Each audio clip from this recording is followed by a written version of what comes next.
देखिए, अगर आप बात करते हैं कि जब हमें अर्थव्यवस्था मिली थी तो वो किस हालत में थी, हुँ। भारतीय जनता पार्टी भले ही कुछ कह दे लेकिन ग्लोबल फाइनेंशियल क्राइसिस को भी याद करना चाहिए। लेकिन मैं इन सब बातों के अलावा, क्योंकि इस पे आप डिस्कशन कर रहे हैं, तो मैं तो एक चीज का आपको याद दिलाना चाहती हूँ कि 5 जुलाई 2013 को नेशनल फूड सिक्योरिटी एक्ट बना था और उसके तहत जो काम हमने किया था, उसका फायदा या उसका रिजल्ट जो है, उसका इम्पैक्ट हमने कब देखा। अगर आंकड़ों पे ही बात कर लेते हैं, उसमें बहुत ज्यादा उस समय ये नहीं था कि केवल गरीब को उस किसके पास राशन कार्ड होगा, ये सारी चीजें नहीं थी। इसमें था कि 50% अर्बन पॉपुलेशन होगा और 75% जो रूरल पॉपुलेशन होगा, उन सबको बहुत जो सब्सिडाइज रेट पर धान, चावल, गेहूं वगैरह वो मिलना था।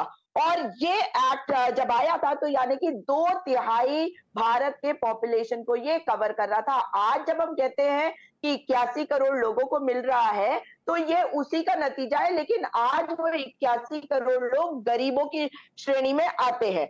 अब अगर उसका हम बिल देखें जो मनमोहन सिंह की सरकार को मिला, वो था 92,000 करोड़ रुपए का। लेकिन जब मोदी सरकार का पहला साल आया, उसका बिल जरूर बढ़ गया 1.18%, 1.18 ट्रिलियन तक, जो 28% की बढ़त के साथ हुआ। लेकिन उसकी शुरुआत, उसका फाउंडेशन वो मनमोहन सरकार ने रखा, जिसका नतीजा हमने मोदी जी के आने के बाद देखा। तो ये एक एग्जाम्पल है और ऐसे बहुत सारे एग्जाम्पल है अगर आप देखेंगे जिसका फायदा हुआ। जैसे डिजिटल की अगर आप बात कर ले, तो डिजिटल का भी जो आधार है वो बहुत पहले समय से हम उसको तो मैं ये भी नहीं कह सकती कि डॉक्टर मनमोहन सिंह, वो तो तब से जब कंप्यूटर्स को लाए गए और भारतीय जनता पार्टी के नेता जो है वो बैलगाड़ियों में बैठकर जाने लग गए, संसद में विरोध करने लगे, उसी का फायदा आज प्रधानमंत्री मोदी को सबसे ज्यादा हुआ। आधार कार्ड को ले लीजिए, उसका फायदा भी सुजाता मोदी जी, जी ने उठा सुजाता जी, सुजाता और जी। वो देश का फायदा हुआ है।